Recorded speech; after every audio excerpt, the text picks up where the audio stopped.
Everyone, আপনি যদি Facebook আইডিতে প্রফেশনাল মোডে আপনি কাজ করে থাকেন, তাহলে কিন্তু একটা সেটিংস আপনাদের করে রাখা খুবই জরুরি। কারণ হলো সেই সেটিংসটা করলে কিন্তু আপনাদের ভিডিও অথবা আপনাদের প্রোফাইল কিন্তু সার্চ ফর ইউতে যাওয়ার সম্ভাবনা অনেক গুণ বেড়ে যাবে। তো এই কাজটা কিভাবে করবেন আজকের ভিডিওতে দেখাবো। আপনি আমার ফেসবুক পেজে নতুন হয়ে থাকলে ফলো দিয়ে রাখবেন এবং ভিডিওটি শেয়ার দিয়ে রাখতে পারেন, যে কোনো সময় আপনাদের কাজে আসতে পারে। হ্যালো এভরিওয়ান, প্রথমে ফেসবুক অফিসিয়াল অ্যাপ্লিকেশনটি ওপেন করবেন। ওপেন করার পর থ্রি লাইন মেনুতে ট্যাপ করে দিবেন।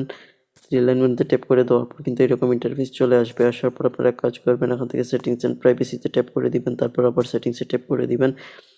তারপর একটু নিচে স্ক্রল ডাউন করবেন, করার পর এখানে লেখা দেখতে পারবেন ডিফল্ট অডিয়েন্স সেটিংস। এখানে আপনাদের ট্যাপ করে দিতে হবে। এখানে ট্যাপ করে দেওয়ার পর কিন্তু আপনাদের এটা কাস্টম থাকতে পারে। আপনারা কি করবেন, আপনারা পাবলিক করে দিবেন এই সেটিংসটা। আপনারা যখন পাবলিক করে নেক্সটে ট্যাপ করে দিবেন, তারপর কনফার্মে ক্লিক করে দিবেন, তারপর ডানে ক্লিক করে দিবেন।